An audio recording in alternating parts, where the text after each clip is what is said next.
이 시간 하나님 아버지께 예배를 드립니다. 이 시간 하나님 아버지께 경배를 드립니다. 찬양을 드립니다. 우리의 예배와 경배를 받아 주시옵소서. 이 시간 무거운 짐들을 다 내려놓고 하나님의 사랑을 체험하며 하나님의 평안을 체험할 수 있는 놀라운 축복의 시간이 될 수 있도록 인도하여 주시옵소서.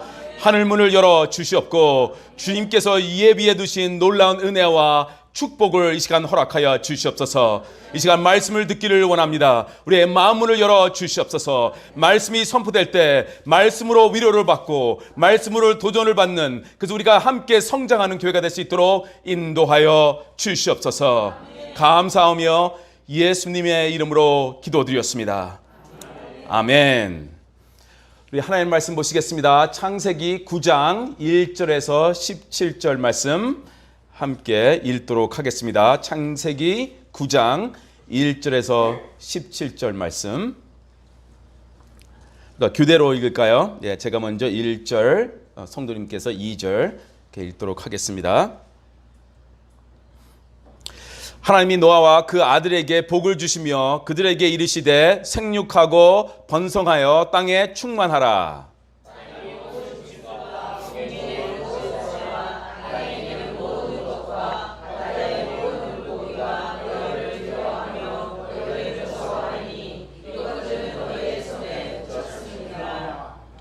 모든 산 동물은 너의 먹을 것이 될지라. 채소같이 내가 이것을 다 너에게 주노라.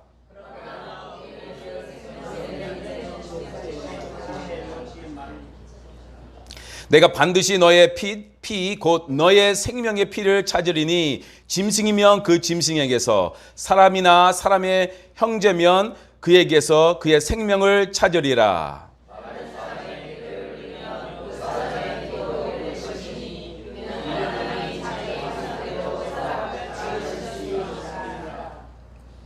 너희는 생육하고 번성하며 땅에 가득하여 그 중에서 번성하라 하였더라.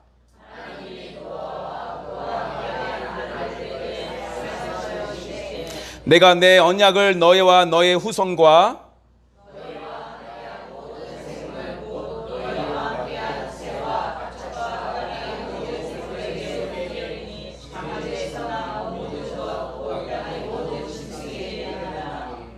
내가 너희와 언약을 세우리니 다시는 모든 생물을 홍수로 멸하지 아니할 것이라. 땅을 멸할 홍수가 다시 있지 아니하리라.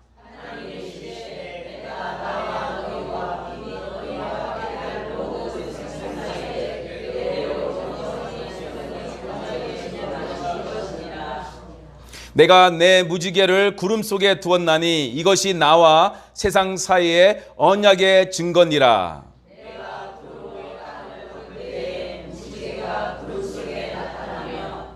내가 나와 너희와 및 육체를 가진 모든 생물 사이에 내 언약을 기억하리니 다시는 물이 모든 육체를 멸하는 홍수가 되지 아니할지라.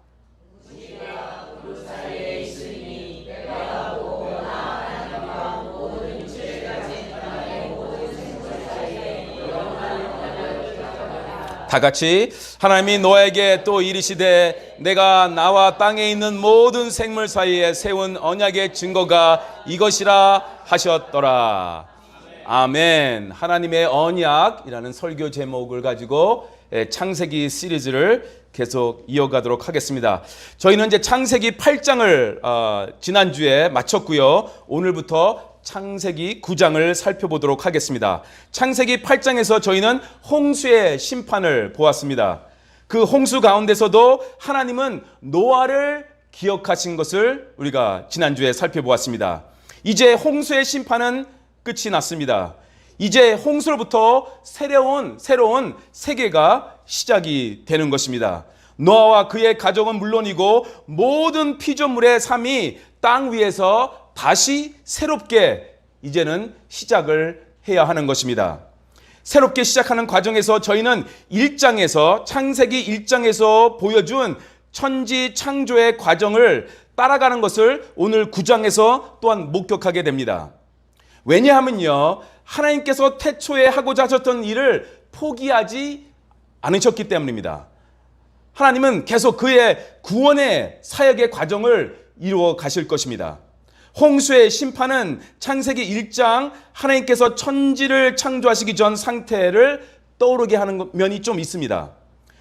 창세기 1장과 2장 우리가 무엇을 봤습니까?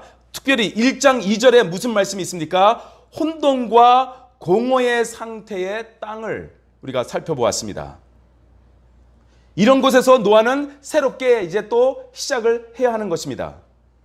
노아는 방주에서 나오자마자 무엇을 했다고 지난주에 말씀드렸죠? 하나님께 예배를 드렸습니다. 제사를 드렸습니다. 그리고 하나님은 그의 예배를 받아 주셨습니다. 노아는 하나님을 먼저 예배하고 새롭게 시작하겠다는 그런 마음 다짐을 가졌던 것입니다. 그 어떤 일을 하기 전에 정성껏 하나님을 예배한 것입니다. 우리가 하나님을 최우선 순위로 두면 다른 것들이 잘 안 될 것 같은데 그러지 않습니다. 하나님께서 책임져 주신다는 것입니다. 우리가 하나님을 가장 먼저 추구하면 하나님이 다른 모든 것을 알아서 챙겨 주실 줄 믿습니다. 그래서 새로운 것을 시작하기 전에 늘 하나님을 먼저 예배하는 여러분이 되시기를 주님의 이름으로 축원합니다. 우리가 무엇을 우선순위로 하느냐가 우리의 신앙을 보여주는 것입니다. 하나님을 우선순위로 두시기 바랍니다. 하나님을 예배한 노아에게 하나님은 축복의 명령을 주시는 것을 우리는 볼 수 있습니다. 이 축복의 말씀은 천지 창조 때에 아담과 하와에게 주셨던 말씀과 똑같은 말씀입니다. 1절 다시 한번 읽겠습니다. 시작. 하나님이 노아와 그 아들들에게 복을 주시며 그들에게 이르시되 생육하고 번성하여 땅에 충만하라. 창세기 1장 28절의 말씀을 보시면 하나님께서 아담과 하와를 창조하시고 처음 하신 것이 무엇입니까? 복을 주셨습니다. 복을 주셨어요. 방주에서 나온 노아에게도 오늘 이 말씀을 보니까 복을 먼저 주셨다는 것을 볼 수 있습니다. 하나님은 복 주시는 것을 좋아하시는 분이십니다. 하나님은 우리가 잘 되기를 원하십니다. 우리에게도 복 주시기를 원하십니다.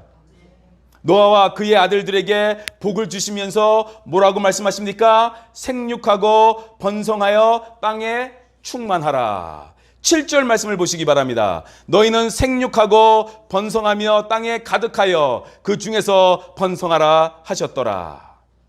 하나님께서 반복해서 말씀하십니다. 이것이 중요한 것입니다.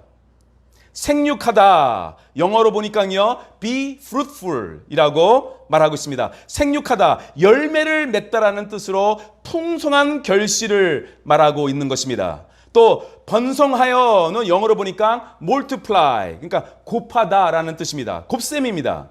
그러니까 많아지다, 가득 채우다 라는 뜻을 가지고 있습니다. 그리고 충만하다도 가득 채우라는 말씀 아니겠습니까? 그러니까 같은 말씀을 다른 단어들을 사용하면서 이렇게 말씀하시는 하나님을 볼 수 있습니다. 그래서 이렇게 노아에게 축복의 명령을 주시고 있는 것입니다. 땅에 인간으로 가득 채우라는 것입니다. 아담과 하와처럼 이제는 노아의 가족이 인류의 새로운 조상이 되는 것입니다.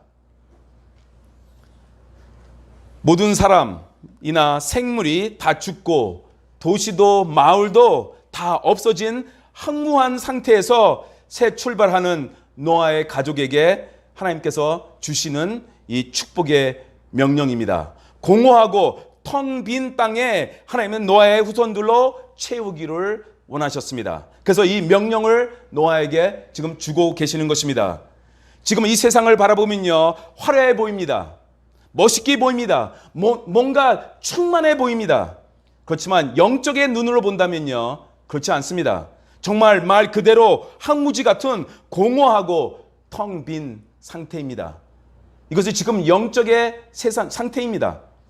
그래서 저희는 세상을 향해 하나님의 사랑을 가지고 하나님의 정의가 충만해지기를 원하는 그런 사명감을 가지고 있는 것입니다.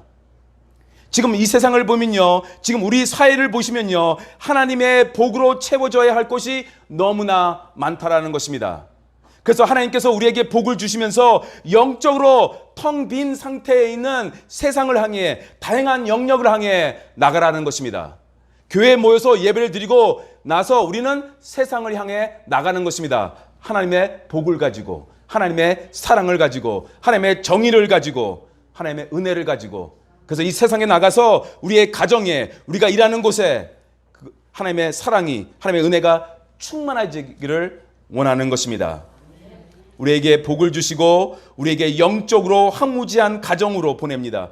그런 일터로 보냅니다. 학교로 보냅니다. 지역으로 보냅니다. 그래서 그곳에서 하나님의 사랑과 진리가 충만해지기를 원하시는 하나님, 그 명령이 우리에게 있는 것입니다. 2절과 3절 보시겠습니다. 땅의 모든 짐승과 곤충의 모든 새와 땅에 기는 모든 것과 바다의 모든 물고기가 너희를 두려워하며 너희를 무서워하리니 이것들은 너희의 손에 붙였음이니라. 모든 상동물은 너희의 먹을 것이 될지라. 채소같이 내가 이것을 다 너희에게 주노라. 천지 창조 때에 있었던 동물과의 조화는 이제 찾아볼 수가 없습니다. 아담이 짐승들에게 이름을 지어주는 것을 보면요, 인간과 다른 피조물 사이에 조화가 있었던 것을 우리가 알 수 있습니다. 하지만 이제는 인간과 다른 피조물 사이에 존재했던 조화가 인간의 죄로 인해 파괴됐다는 것을 이제 볼 수 있습니다. 인간의 죄악이 다른 피조물을 돌보고 가꾸고 지키는 것이 아니라 이제는 지배하고 억압하고 파괴하는 그런 쪽으로 진행이 되고 있었던 것입니다. 그뿐 아니라 인간은 하나님의 말씀을 무시하고 다스림의 대상인 피조물을 숭배하는 그 우상 숭배의 죄를 홍수 이후에 계속 범하는 것을 우리가 또한 볼 수 있습니다. 3절을 보니까요, 홍수 이후에 동물들을 채소같이 먹을 수 있게 하셨습니다. 그러시면서 피와 살인을 금지하시는 것을 4절, 5절, 6절에서 우리가 볼 수 있습니다. 동물을 먹되 동물의 피는 바르게 다루라는 것입니다. 생명에 대한 중요성을 지금 하나님께서 노아와 그의 가족에게 지금 설명하고 있는 것입니다. 피가 헛되게 흐르게 해서는 안 된다라는 것입니다. 그러니까 피를 헛되게 흘리는 일이 있을 때는 짐승일지라도 그렇게 하면 피값을 무신다는 것입니다. 동물의 피를 재미로 흐르게 하던가 아니면 폭력적으로 다루는 것을 하나님이 금하시는 것입니다. 동물도 하나님이 만드신 피조물이기 때문에 하나님께서 이렇게 말씀하고 있는 것입니다. 이렇게 동물을 잘못 다루며 피를 흘리게 하면 피값을 물으시겠다라는 하나님의 마음을 우리가 볼 수 있습니다. 그래서 우리는 동물을 보호하고 잘 키워야 합니다. 잘 보살펴야 합니다. 그런 의미가 있습니다. 6절에서는 살인을 금지하는 하나님의 말씀을 또한 보게 됩니다. 6절 읽겠습니다. 시작. 다른 사람의 피를 흘리면 그 사람의 피도 흘릴 것이니 이는 하나님이 자기 형상대로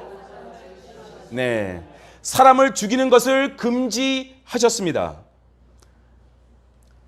노아 전에 세상 우리가 살펴보지 않았습니까? 살인하고 너무나 잔인한 인간들이었습니다. 이제 하나님께서 그 살인을 금지하시는 것입니다. 살인이 죄라는 것을 분명히 하신 것입니다. 첫째, 인간은 하나님의 형상대로 창조되었기 때문에 서로 죽이면 안 된다라는 것입니다. 둘째, 인간 사회를 보호하며 생육하고 번성하여 땅에 가득하게 하시려는 하나님의 말씀이 이루어지기 위해서는 서로 죽이면 안 된다라는 것입니다. 그러므로 살인은 하나님의 형상을 파괴하는 죄가 되며 하나님을 모독하는 죄가 된다는 것입니다. 그래서 서로 죽이지 말라. 그래서는 안 된다. 그것을 분명히 말씀하고 계시는 하나님을 볼 수 있습니다. 이제 9절부터는요, 언약이라는 단어가 계속 나옵니다. 이게 이제 오늘의 설교의 초점입니다. 언약. 이것이 오늘의 키워드죠. 히브리어로 베리스이라고 합니다. 언약을. 언약은 오늘 본문에서만 중요한 것이 아니라 성경 전체의 키워드입니다. 성경 전체의 핵심 주제가 언약입니다. 하나님은 관계 속에서 축복하시고 관계 속에서 구원하시고 관계 속에서 우리를 인도하십니다. 그래서 언약이 그렇게 중요한 것입니다. 언약은 하나님의 입으로 하는 약속입니다. 하나님의 입으로 하는 약속. 성경은 그래서 약속의 책입니다. 언약의 책입니다. 그래서 우리가 구약, 신약 그렇게 지금 말하고 있지 않습니까? 옛 약속과 새로운 약속의 책이라는 것입니다. 구약에서의 모든 약속은 신약에서 이루어지고요. 신약의 모든 약속은 역사의 마지막 때에 이루어질 것입니다. 하나님은 우리에게 약속을 주시는 분이십니다. 이것을 제대로 알면 감동이 됩니다. 우리 기독교 신앙은요, 미래지향적입니다. 왜? 약속이 있기 때문에 그렇습니다. 하나님은 우리에게 약속을 하시고 우리는 그 약속을 앞으로 그 약속이 이루어질 것을 믿으며 오늘도 믿음 생활을 하고 있는 것입니다. 하나님께서 약속을 주신다라는 것은 우리에게 미래를 주신다라는 것입니다. 우리에게 소망을 주신다라는 것입니다. 우리에게 꿈을 주신다라는 것입니다. 우리에게 비전을 주신다라는 것입니다. 그래서 하나님의 사람들은 오늘 현실이 아무리 어려워도 하나님이 주시는 약속을 붙잡고 살아가는 것입니다. 나의 시대가 아니면 다음 세대에 반드시 이루어질 거야 하면서 그 믿음을 가지고 오늘도 우리는 신앙생활을 하고 있는 것입니다. 그래서 어떤 상황 속에서도 하나님의 사람들은 결코 절망하지 않습니다. 내일이 보장되어 있기 때문입니다. 하나님의 약속입니다. 우리가 말씀을 읽을 때, 그리고 또 우리가 설교를 들을 때, 우리가 조용히 하나님의 말씀을 큐티하면서 묵상할 때 하나님께서 나에게 주시는 약속이 무엇인가 잘 들으시기를 바랍니다. 그렇게 오랫동안 신앙생활을 했지만 하나님의 약속이 무엇인지 모르는 그리스도인들이 너무나 많습니다. 하나님의 약속, 하나님은 약속하시는 분이십니다. 그리고 그 약속을 지키시는 분이십니다. 그러니까 그 약속을 붙잡으시기 바랍니다. 언약이라는 말,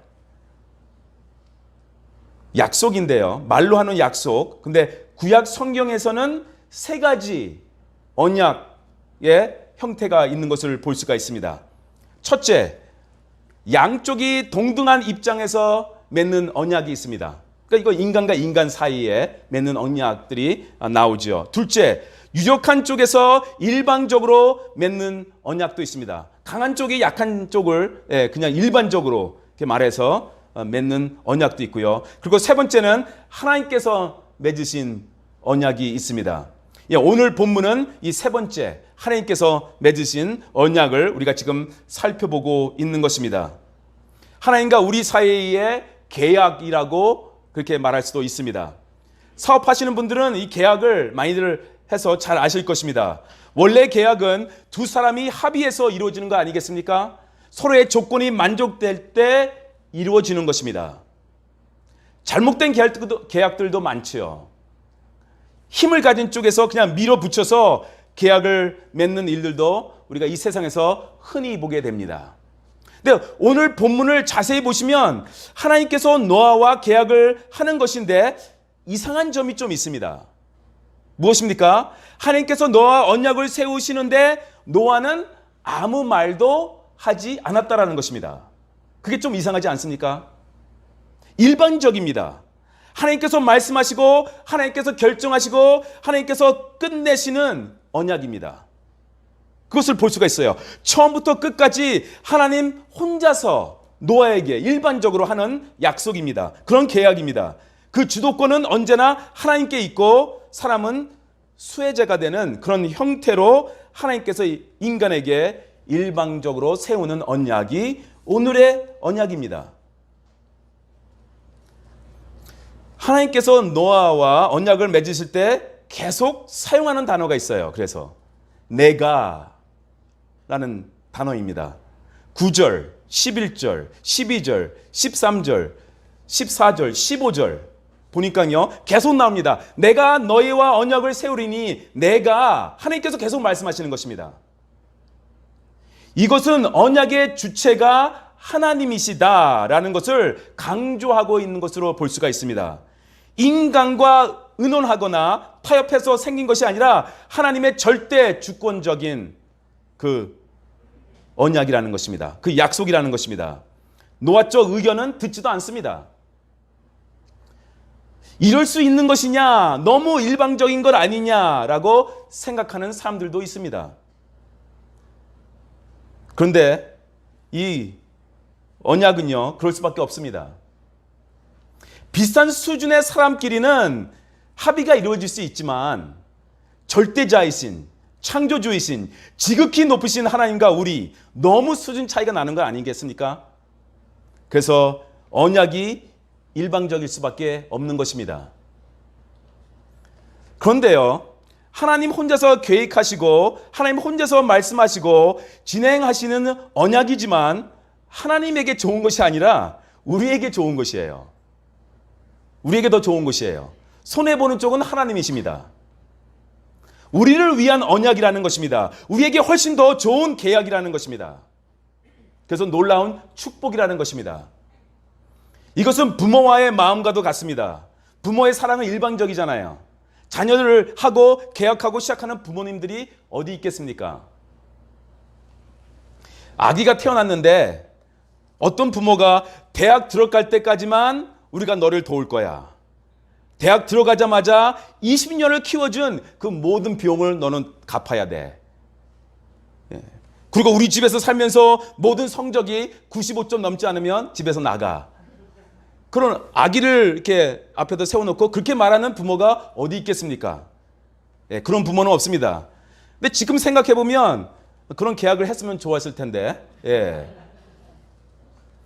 애가 태어날 때부터 부모는 일방적인 사랑으로 주는 것입니다. 조건이 없습니다. 이런 언약을 오늘 본문에서 우리가 보게 되는 것입니다. 하나님께서 하시는 일방적인 계약의 특징은 하나님의 일반적인 사랑이며 하나님의 일반적인 은혜라는 것입니다. 우리에게 축복이 된다는 것입니다. 세상의 계약은 무엇입니까? 우리가 영어로 말할 때는 give and take이라고 그러잖아요. give and take. 너에게도 도움이 되고 나에게도 도움이 되고 너가 필요한 것을 주고 내가 필요한 것은 받고. 그런데 하나님의 언약은 너가 나에게 아무것도 안 해도 돼. 나는 너에게 잘해줄 것이야. 그것입니다. 그게 하나님의 마음입니다. 그것이 오늘 우리가 보는 하나님의 약속이고 계약입니다. 무조건적으로 우리에게 복을 주시는 하나님의 마음을 여기서 볼 수 있는 것입니다. 하나님께서 노아와 맺은 언약의 핵심 메시지는 무엇입니까? 다시는 물로 세상을 심판하지 않을 것이다 라는 것입니다. 15절과 15절에 같은 말씀이 나옵니다. 11절 먼저 함께 읽겠습니다. 시작. 내가 너희와 언약을 세우리니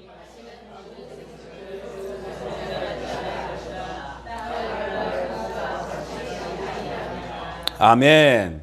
15절도 보니까요. 내가 너희와 언약을 세우리니 다시는 모든 생물을 홍수로 멸하지 아니할 것이라. 땅을 멸할 홍수가 다시 있지 아니하리라. 이 말씀이 중요합니다. 특별히 노아에게는 너무나 중요한 말씀입니다. 이 말씀을 노아가 필요했어요.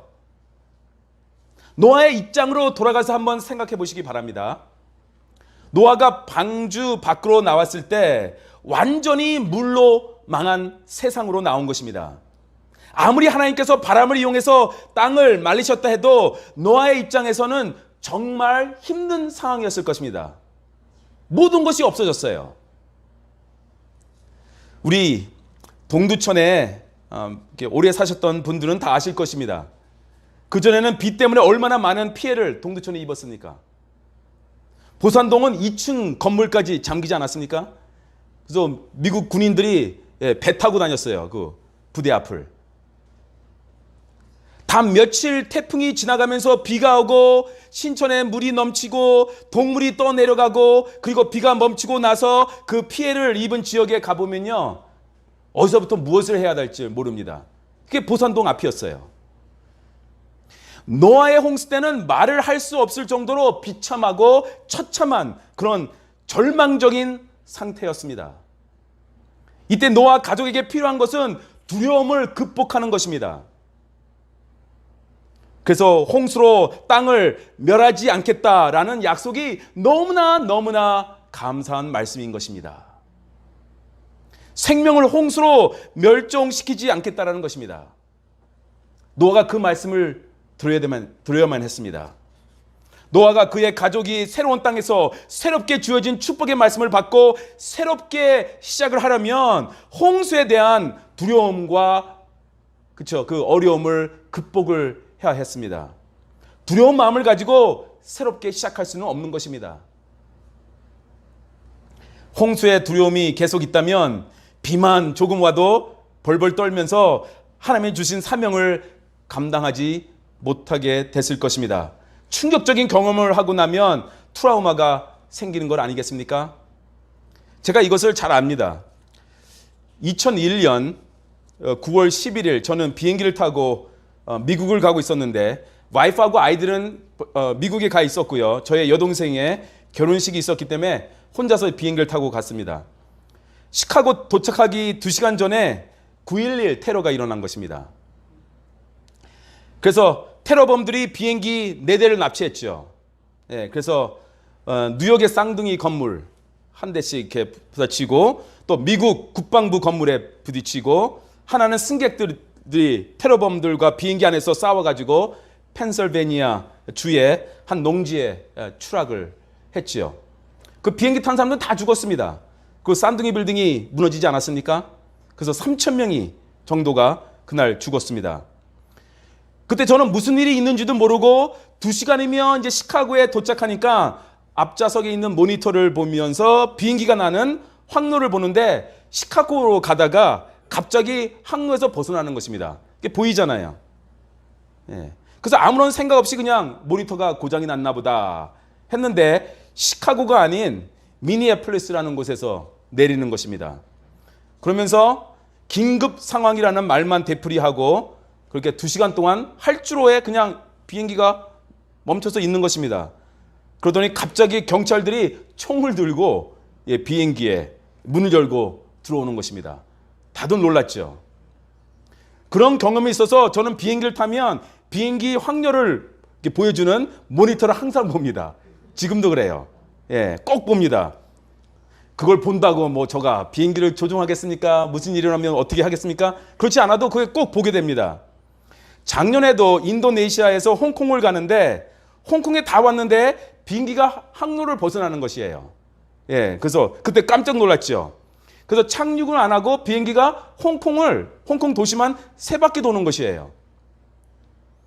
나중에 말해주는데 홍콩 활주로가 너무 바빠가지고 다 도착했는데 순서를 기다리냐고 홍콩을 3바퀴 돌았대요. 비행기가 그렇게 3번을 돌았는데도 아무도 몰라요. 와이프도 모르고 아이들도 모르고 신경 쓰는 사람은 저밖에 없어요. 그러니까 9.12 테러 사건이 19년이 지났는데도 아직 그런 트라우마가 있어요. 노아는 상상을 초월하는 홍수를 경험했습니다. 방주 밖에 모든 인간과 동물들이 홍수로 인해 다 죽는 것을 경험했습니다.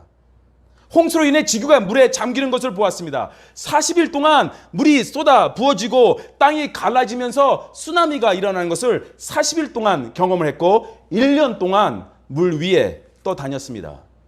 그게 노아입니다. 이제는 물이라는 그것만 생각해도 진절머리가 난 사람입니다. 이제 노아 가족들은 하늘만 흐려져도 트라우마가 생길 것입니다. 빗방울이 떨어져도 방주 안으로 다시 들어가 안 나오려고 하는 사람들이 될 것입니다. 노아와 가족들은 완벽한 인간이 아닙니다. 앞으로 실수를 하고 죄를 범하게 될 사람들입니다. 그럴 때마다 홍수의 심판이 또 오면 어떡하지 하면서 두려움과 트라우마가 생기며 이것은 다음 세대까지 이어질 수 있는 그런 상황입니다. 그런 상황에서 하나님께서 위로의 말씀을 주시는 것입니다. 안심해도 돼. 생각해 보시기 바랍니다. 날씨가 너무 좋은 날이라고 생각해 보시기 바랍니다. 햇빛이 정말 좋은 날, 노아의 아들들이 서로 심하게 싸웠다고 생각해 보시기 바랍니다. 서로에게 우리 이제 얼굴 보지 말자 하면서 각자의 집으로 돌아갔는데 그렇게 좋았던 날씨가 갑자기 흐려지기 시작합니다. 그렇게 되면 그들은 두려움 속에서 또 비로 심판하시는 거 아닌가? 그런 두려움 속에서 평생 살 수밖에 없는 것입니다. 공포에 질려서 새로운 삶을 살 수 없는 그런 인간이 될 것입니다. 하나님은 그런 것을 원치 않습니다. 하나님이 그것을 끊어주신 것입니다. 언약을 통해서 그것을 끊어주신 것입니다. 새 희망을 주신 것입니다. 새 소망을 주신 것입니다. 그래서 앞으로 지구를 멸하는 홍수는 없을 것이니 안심해도 돼. 그 말씀을 지금 해주신 것입니다. 하나님은 우리가 두려움 속에서, 트라우마 속에서 살기를 원하시지 않습니다, 여러분. 거기서 벗어나시기 바랍니다. 하나님은 우리에게 말씀하십니다. 너가 두려워하는 것이 무엇인 줄 다 알고 있다. 두려워 말라. 너와 언약을 세우지 않았느냐. 내가 너를 보호해 줄 것이다. 너를 인도해 줄 것이다. 그러니 떨지 말고 두려워하지 말라. 그 말씀을 믿으시기 바랍니다. 하나님은 우리를 떠나지 아니하십니다. 하나님은 우리를 버리지 아니하십니다. 영원토록 우리를 지켜주실 것입니다. 하나님의 약속은 몇 년 지나면 없어지는 그런 약속이 아니십니다. 영원하신 약속입니다. 그것이 12절, 13절 우리에게 말씀하고 있는 것입니다. 하나님이 이르시되 내가 나와 너희와 및 너희와 함께하는 모든 생물 사이에 대대로 영원히 세우는 언약의 증거는 이것이니라. 내가 내 무지개를 구름 속에 두었나니 이것이 나와 세상 사이의 언약의 증거니라.